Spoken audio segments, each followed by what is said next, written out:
Shalom teman-teman semuanya di seluruh Indonesia. Bagaimana kabarnya hari ini?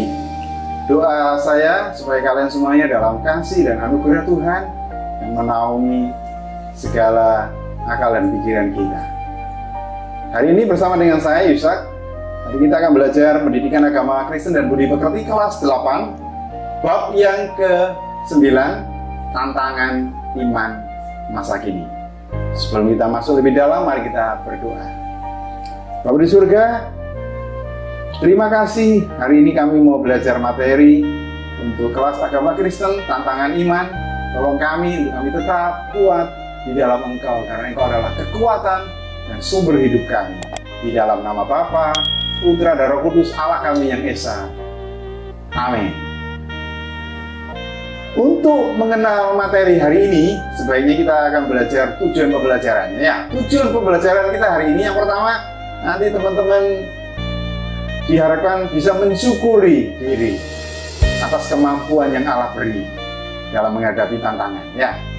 Yang kedua, nanti teman-teman bisa mengidentifikasi berbagai bentuk tantangan-tantangan iman itu apa yang dihadapi oleh remaja masa kini. Yang ketiga, kalian diminta untuk menganalisa, mengamati, dan memberikan respon cara menghadapi tantangan iman sebagai seorang remaja Kristen masa kini. Dan terakhir, kalian bisa mempresentasikan karya tulis dalam menghadapi tantangan iman. Oke, mari kita masuk materi. Untuk mendasari bagian ini, kita akan membaca di Matius pasal 4 ayat 1 sampai 11. Teman-teman perhatikan di sini. Nah, itu ada yang salah kan? Nah, yang salah itu ya. Mazmur 4. Ya, yang betul adalah Matius pasal 4. Minta maaf ya, bukunya minta maaf. Yang nulis bukan Pak Yusak loh ya. Saya atas nama bukunya itu minta maaf. Untuk dirubah bukan Mazmur tapi Matius. Matius pasal 4 ayat pertama sampai yang ke-11. Silakan dipersiapkan Alkitabnya. Saya akan bacakan. Pencobaan di padang gurun. Maka Yesus dibawa oleh Roh ke padang gurun untuk dicobai iblis, dan setelah berpuasa 40 hari dan 40 malam akhirnya laparlah Yesus. Loh, kok bisa lapar, Pak? Iya, Yesus pakai daging secara manusia. Tapi ketika Yesus mati dan bangkit, nah waktu kebangkitannya itu Yesus pakai baju kerohanian yang asli, yang sesungguhnya, sehingga Yesus tidak diikat oleh dunia ini. Jadi Yesus pernah lapar, pernah nangis karena apa? Pakai baju kedagingan. Tetapi Yesus sebenarnya adalah Tuhan. Ya. Lalu datanglah si pencoba itu dan berkata kepadanya, "Jika engkau anak Allah, perintahkanlah supaya batu-batu ini menjadi roti." Tetapi Yesus menjawab, "Ada tertulis, manusia hidup bukan dari roti saja, tetapi dari setiap firman yang keluar dari mulut Allah."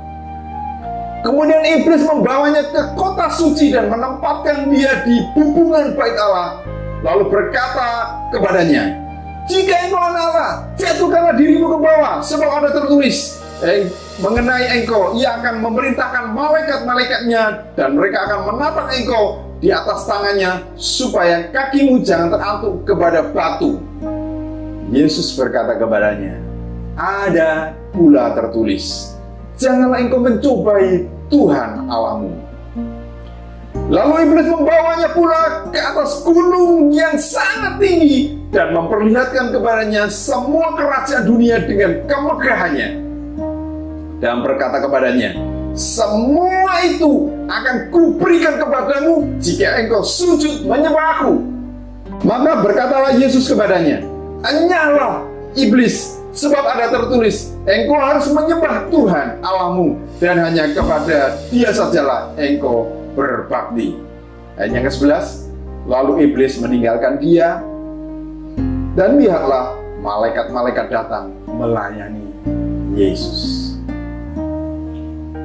Demikian firman Tuhan. Teman-teman mungkin pernah mempelajari tema hidup beriman.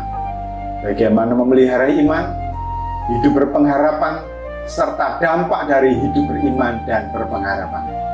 Nah, khusus bab ini, teman-teman akan dibimbing untuk mempelajari bagaimana menghadapi tantangan iman, khususnya sebagai seorang remaja Kristen. Pembahasan ini bertujuan untuk melengkapi teman-teman supaya bisa mengenal serta mengkritisi berbagai bentuk tantangan-tantangan iman. Nah, pada zaman sekarang ini banyak sekali. Selain itu, pembahasan itu juga bertujuan untuk mencerahkan. Apa Pak mencerahkan? Ya, menyegarkan. Ya, pemikiran mengenai memelihara iman supaya dapat menghadapi tantangan iman. Dunia masa kini menyuguhkan berbagai tantangan yang akan meruntuhkan iman teman-teman.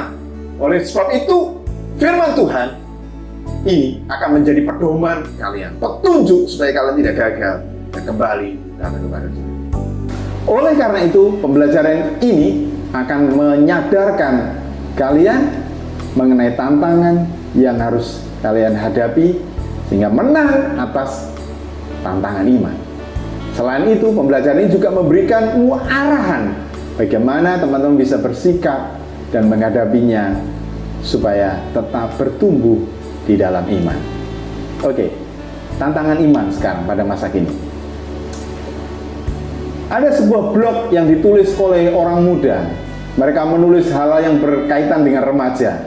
Catatan ngocol, melihat kejadian sehari-hari dari sisi menyenangkan. Diunduh 10 Februari 2016. Penulisnya Andi Eka mengelompokkan 4 tantangan yang harus dihadapi remaja masa kini. Yang pertama, perhatikan di gambar ini ya. Ada anak-anak suka main game online ya. Teknologi.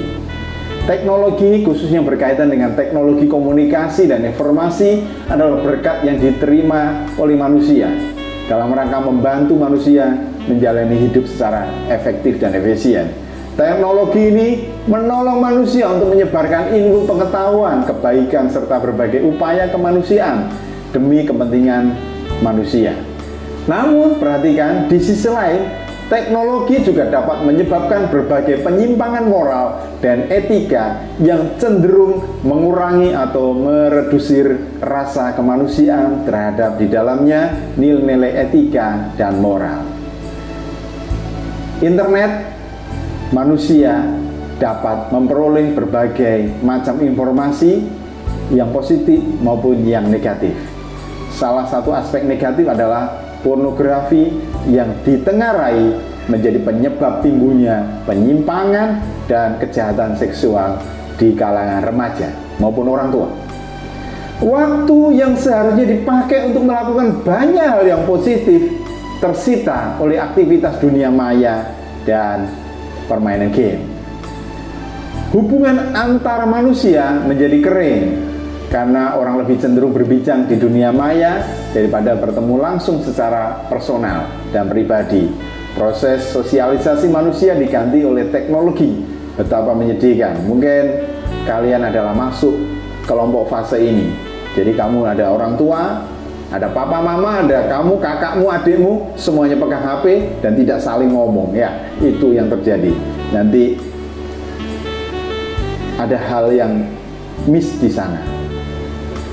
Akademik, tuntutan dalam dunia pendidikan juga amat tinggi dan cenderung menempatkan remaja dalam tekanan. Banyak tuntutan yang dibebankan kepada teman-teman supaya memperoleh nilai yang tinggi di sekolah. Tuntutan itu seperti lulus dengan nilai memuaskan, diterima dengan sekolah yang bergengsi, favorit, atau kuliah di universitas yang ternama. Di samping itu, kompetensi di kelas juga amat ketat, terutama bagi teman-teman yang tinggal di kota-kota besar. Akibatnya, teman-teman harus mengikuti berbagai macam les demi mendongkrak nilai sekolah. Untungnya sekarang, pemerintah mencanangkan program zonasi. Jadi sekolah yang dulunya favorit, sekarang bisa dimasuki oleh orang-orang yang dalam tanda kutip nilainya pas-pasan, bisa masuk. Jadi sekarang sudah les-lesan pada berkurang muridnya karena sudah tidak mengejar nilai lagi. Seolah-olah waktu di sekolah tidak cukup memberikan pengayaan kepada teman-teman semuanya. Tidak sedikit remaja yang gemar nyontek demi memperoleh nilai yang tinggi. Pendidikan bukan hanya menyangkut nilai yang tinggi, melainkan bagaimana mengikuti proses pendidikan secara baik dan benar. Pada akhirnya, dengan proses pendidikan yang baik akan menghasilkan hasil belajar yang murni sesuai dengan proses dan upaya yang telah dilakukan. Hanya ada satu kata kunci utama, yaitu sukses. Kata sukses menjadi kunci utama. Apa? Sukses, ya.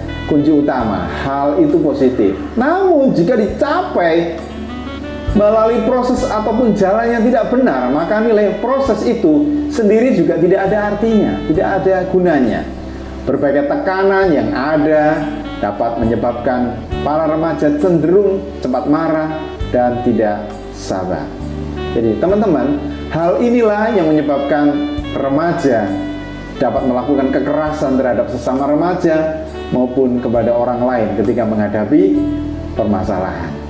Seolah-olah melalui kekerasan keberadaan atau eksistensi, diri teman-teman akan semakin nampak. Artinya kalau teman-teman dihimpit oleh tekanan atau kekerasan, maka keberadaan diri teman-teman akan nampak.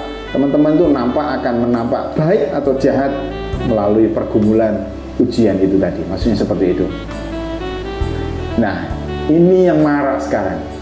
Rokok, narkoba, dan miras. Say no to drug. Ada seorang pakar psikologi dan sosial yang mengatakan bahwa di Indonesia kini sudah darurat narkoba.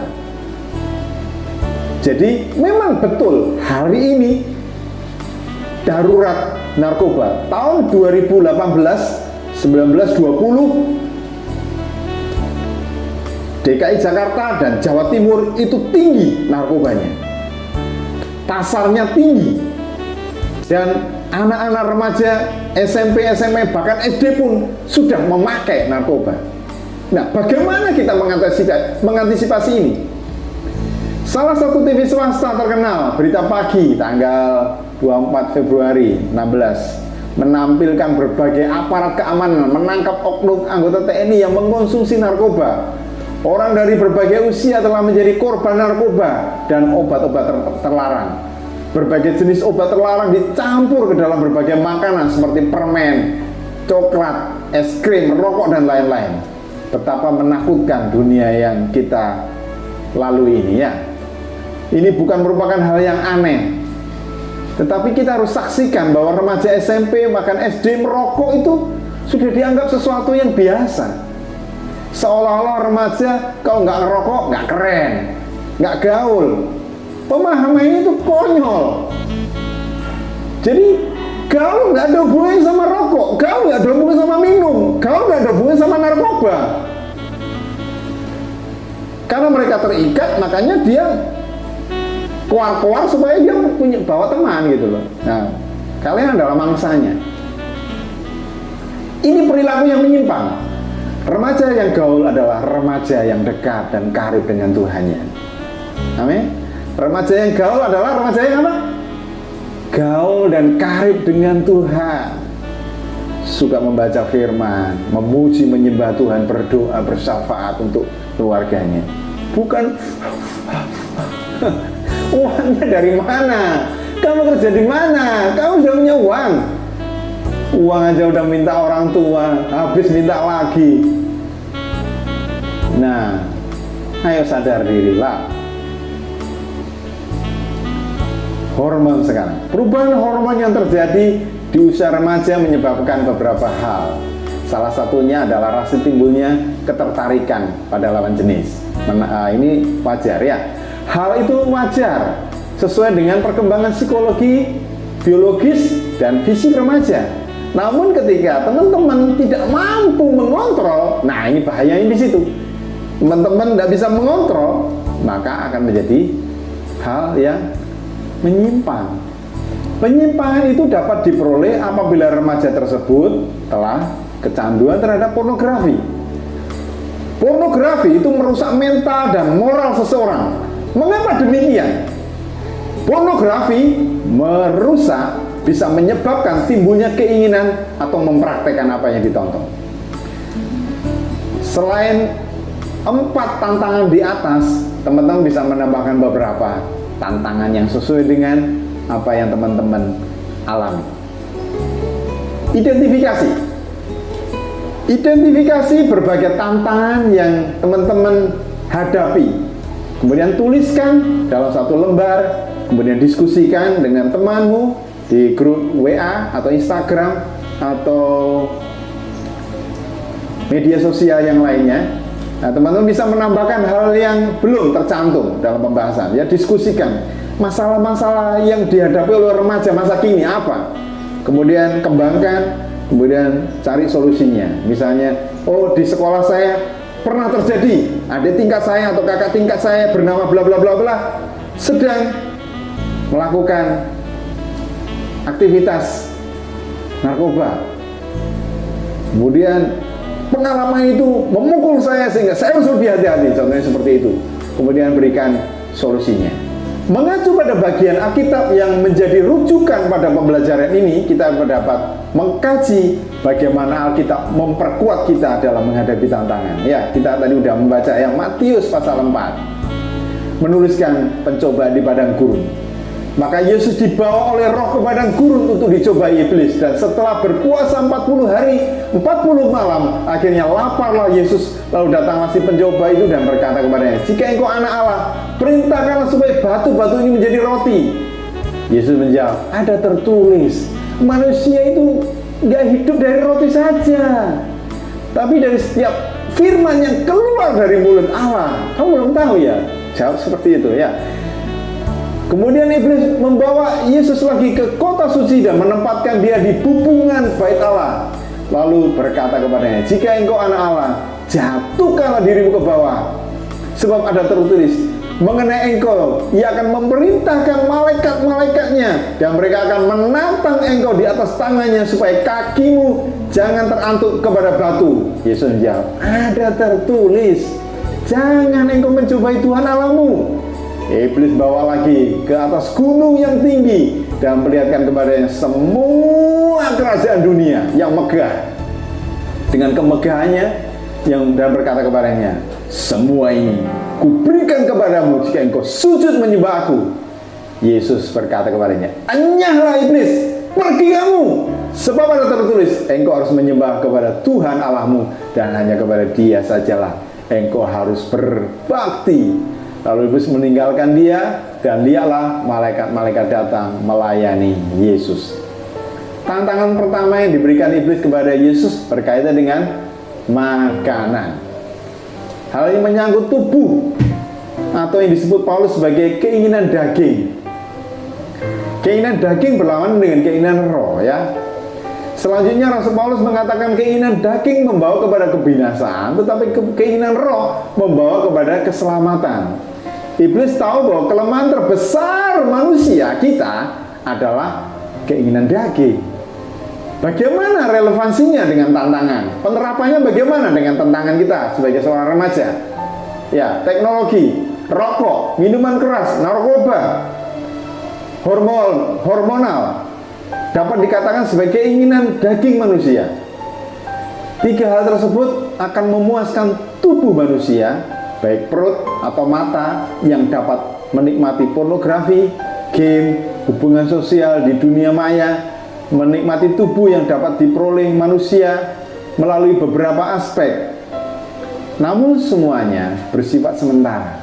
Ingat, sementara itu fana.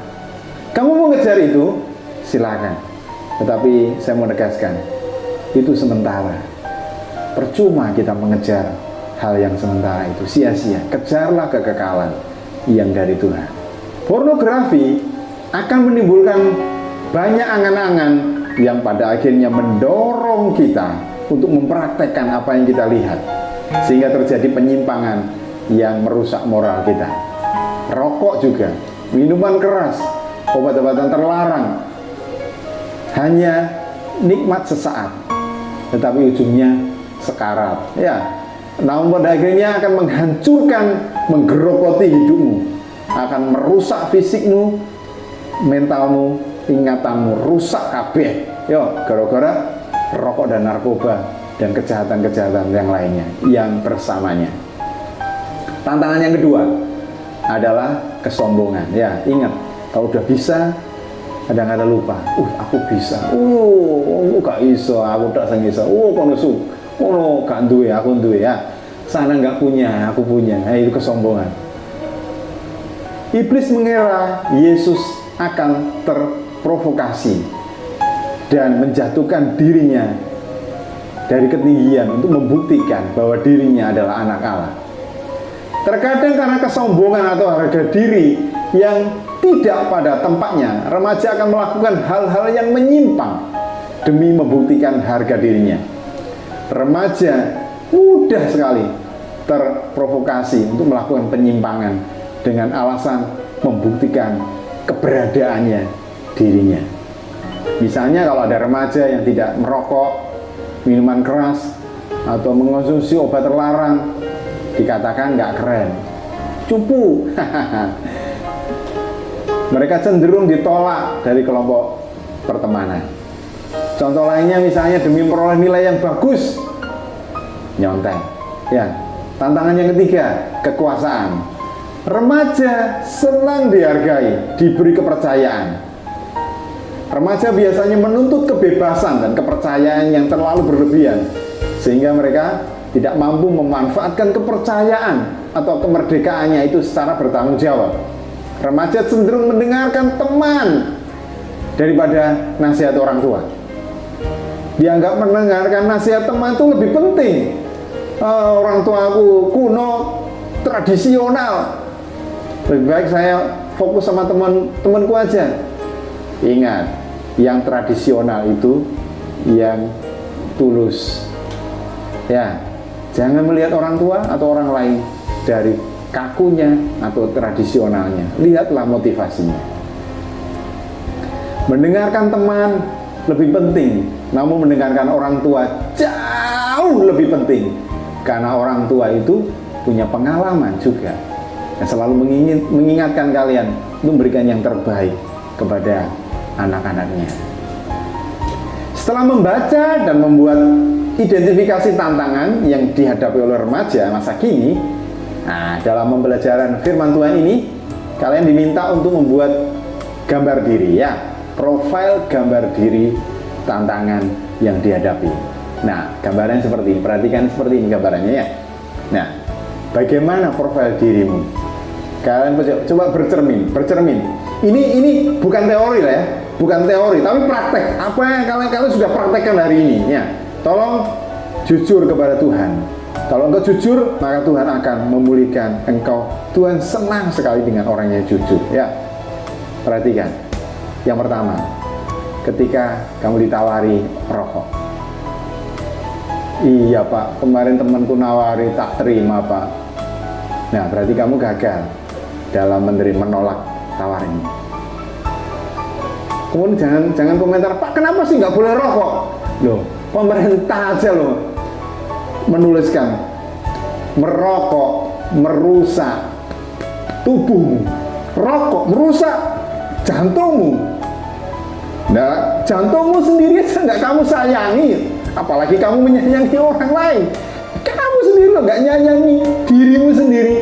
Kamu bilang, I love you friend, I love you darling, I love you. Tapi kamu rokok kebus. Kamu merusak dirimu sendiri. Ingat, itu aja udah keliru. Ya, belajar menolak tawaran untuk tidak merokok. Yang kedua, tawaran untuk mencoba minuman keras. Entah itu mereknya topi miring, whisky, atau apapun lah. Pak Isa pernah coba? Pernah. Tapi sekali itu dan selesai di hari itu. Karena ketika minum itu, kesadaran Pak Yusuf tinggal separuh sadar, separuh berjalan aja sempoyong kan. Gimana mau ambil keputusan hari ini mau apa salah gitu. Nah, itu sudah mengalami. Jadi kalau udah mengalami kayak gitu, berhenti stop. Itu merusak ingatan tubuh kita. Tawar untuk nyontek. Pak Yusuf pernah nyontek? Pernah. Tapi setelah menyontek, nyesel gitu. Nyesel aku kenapa tadi nyontek ya. Padahal sebenarnya bisa. Kalau dipikir ulang, dikaji ulang bisa. Tapi setelah nyontek nyesel gitu. Nah, itu nanti kalau diminta nilainya berapa ya? Kalau kamu lakukan ya nilainya 10, kalau enggak berarti nilainya 0. Kemudian yang keempat, tawar untuk melihat gambar film pornografi. Saya pernah lihat? Pernah. Tapi setelah pernah lihat gitu menyesal gitu. Tuhan ampuni aku Tuhan. Kenapa aku melakukan seperti itu? Nah, kalau udah selesai gitu ya selesai di situ. Jangan mengulang lagi. Kenapa firman Tuhan katakan kalau kamu sudah melakukan itu dan berdoa minta ampun kepada Tuhan, selesai. Tuhan juga akan mengasihi kalian. Ingat, Tuhan mengasihi hidupmu. Tuhan ingin melihat engkau dan ingin menyelamatkan engkau. Selesai. Tuhan, aku pernah rokok Tuhan. Tuhan, aku pernah minum Tuhan. Aku pernah nyontek Tuhan. Aku pernah melihat film porno Tuhan. Tuhan, aku pernah bolos. Aku pernah tawuran Tuhan. Gimana ini Tuhan menyelesaikan ini? Ya selesaikan di situ. Kalau perlu pertolongan, hubungi orang rohani, pendeta, majelis. Kalau nggak kenal orang tuamu aja atau guru kelasmu, guru agamamu, datang, Pak, saya punya masalah ini, apa yang harus saya lakukan? Maka saya yakin orang-orang sekitar kalian akan mendukung engkau untuk kamu senantiasa fokus kepada Tuhan dan tidak fokus di masalah ini. Jadi ini lakukan, terapkan. Jadi kalian bisa terapkan mungkin, Pak, ini ditulis dengan jujur ya? Sebaiknya jujur yang pertama. Maka Tuhan akan jujur juga mengoperasi dirimu, kerohanianmu, sehingga engkau akan menjadi seorang remaja yang bertumbuh, berakar, kuat di dalam Tuhan karena engkau sedang melalui masalah itu dan Tuhan sedang menyelesaikan itu dan Tuhan sedang fokus kepada engkau sehingga engkau bisa lepas, terikat dan dilepaskan oleh kuasa nama Tuhan. Jika engkau hari ini sedang suka melihat gambar-gambar porno, video porno, hari ini juga saya berdoa di dalam nama Yesus engkau terlepas karena Tuhan sedang melihat hatimu dan Tuhan sedang mata Allah tertuju kepada engkau dan engkau sedang berhadapan dengan Allah. Maka saat ini juga engkau lepas. Kalau udah lepas, katakan Tuhan terima kasih, hari ini ada sukacita, aku udah bebas dari ikatan rokok, minuman keras, obatan terlarang, nyontek, pornografi, tawuran, kebiasaan tabiat burukku. Hari ini juga, detik ini, muliakan nama Tuhan karena engkau sudah bebas dari ikatan itu. Puji nama Tuhan. Lakukan penilaian dan datang kepada Tuhan. Pada pelajaran sebelumnya, kalian telah menerima materi tentang hidup beriman dan berpengharapan. Ya, masih ingat ya materi yang kemarin-kemarin? Ada beberapa poin yang sudah diangkat dalam rangka hidup beriman dan berpengharapan. Beberapa sikap yang dapat menjadi pendukung bagi remaja dalam menghadapi tantangan itu ada banyak ya. Yang pertama, tidak mengandalkan dirinya sendiri. Jangan mengandalkan diri sendiri. Rugi, capek. Saya pernah itu mengandalkan diri, kekuatan. Saya pasti mampu, saya bisa mengejar target itu, bisa mengejar, saya bisa mendapatkan uang itu, saya bisa mendapatkan hadiah itu. Tapi ujung-ujungnya gagal. Dan setelah saya tenang merenung, Tuhan kasih blek, kejutan. Wow, ini yang tak kejar yang kemarin. 1 hari yang lalu, 1 bulan yang lalu, 1 tahun yang lalu, 2 tahun yang lalu. Kenapa ya kemarin saya kejar-kejar dengan kekuatan sendiri? Toh Tuhan kasihkan dengan gratis. Saya pernah melalui itu. Maka jangan andalkan kekuatan dirimu sendiri. Yang kedua, lakukan dengan setia. Setia, mulai yang kecil, yang sepele-sepele, lakukan. Maka Tuhan memberikan kesetiaan perkara-perkara yang lebih besar. Taatlah, ketaatan di apa-apa no T-A-A-T dibalik tetap T-A-A. Jadi itu dibolak-balik tetap taat. Jadilah orangnya dibolak-balik tetap taat. Memiliki pendirian yang kuat, jangan mudah goyang. Ini adalah pendirian kita. Alkitab ini adalah penopang hidup kita. Ya, pegangan hidup kita. Kalau kita udah lepas dari pegangan kita, maka kita udah kehilangan kendali. Nah, perhatikan itu. Tidak mudah terpengaruh, memiliki keyakinan yang kokoh, yakin bahwa Tuhan menolong masa depanmu. Studi kalian, tegar di tengah persoalan, baru kasih masalah, nggak punya paketan itu. Aduh sayang, kirim dong paketannya, datanya. Pak, paketanku habis. Mah, dataku habis mah, kirim pulsa mah. Udah bimbang, gelisah.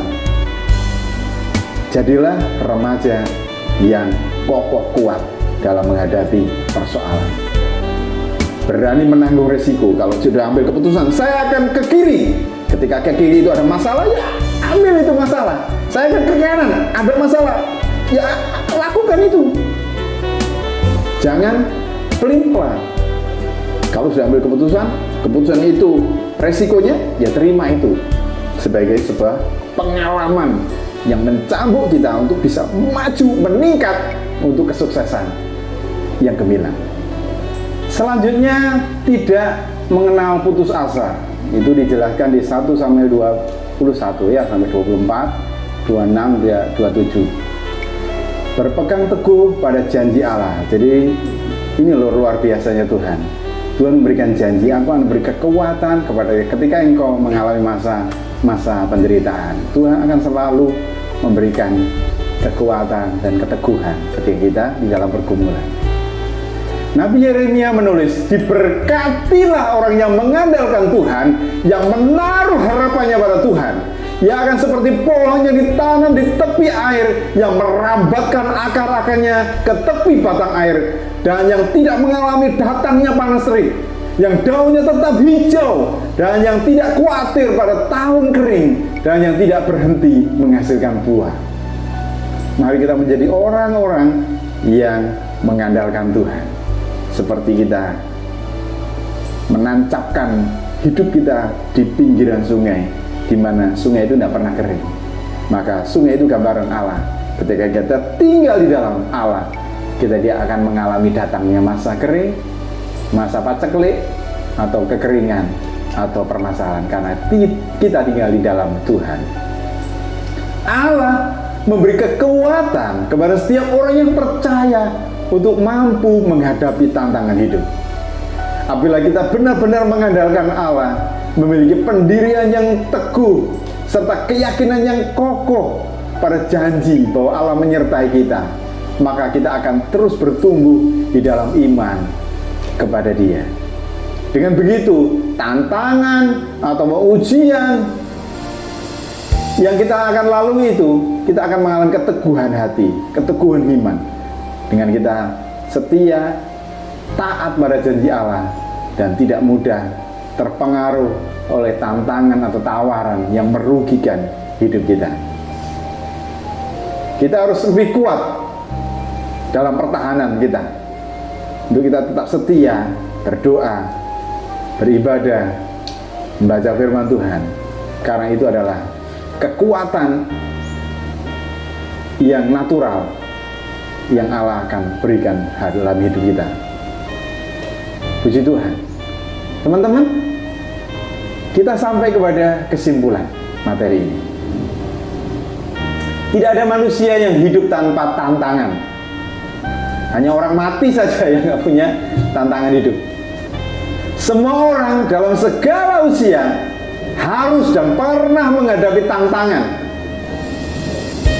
Namun demikian, sikap setiap orang dalam menghadapi tantangan itu berbeda-beda. Bagi orang Kristen, panduan dalam menghadapi tantangan adalah firman Tuhan. Akan menjadi kabar yang mengokohkan iman pengharapan kita. Kesetiaan kita di dalam berdoa, membaca, menerapkan firman Tuhan, itu nanti akan menuntun kita dalam menghadapi tantangan, sehingga kita tidak hanyut di dalam arus kehidupan yang negatif. Sebaliknya kita harus tetap teguh, kuat, tidak boleh hanyut, karena Tuhan yang mengendalikan hidup kita. Orang beriman dalam memahami tantangan itu sebagai ujian, bukan bayangan yang harus ditakuti dan dihindari. Hari ini, hidupilah firman Tuhan, lakukan firman Tuhan, terapkan firman Tuhan dalam hidupmu, maka Tuhan akan beracara di dalam hidupmu. Tuhan akan memberikan kekuatan buat kita. Di akhir materi ini ada evaluasi. Naikkanlah doa syukur kepada Allah karena telah mengaruniakan kemampuan untuk menghadapi tantangan. Jadi maksudnya dulu pernah mungkin 1 bulan, 1 hari yang lalu, tahun lalu, teman-teman pernah menghadapi tantangan, diizinkan Tuhan melalui ujian, pergumulan. Kemudian teman-teman melaluinya dengan sukses. Ceritakan itu, tulis itu, kirimkan ke gurumu. Gurumu yang akan melihat, wow, luar biasa. Kamu pernah menghadapi masa-masa sulit, masa-masa sukar, tapi karena engkau setia kepada Tuhan, engkau teguh hati, tidak bimbang dan berharap kepada Tuhan, engkau mengalami kesuksesan, perjalanan, pergumulan yang menyenangkan. Ceritakan itu. Yang kedua, menurut teman-teman, apa saja tantangan hidup remaja masa kini yang seusia teman-teman?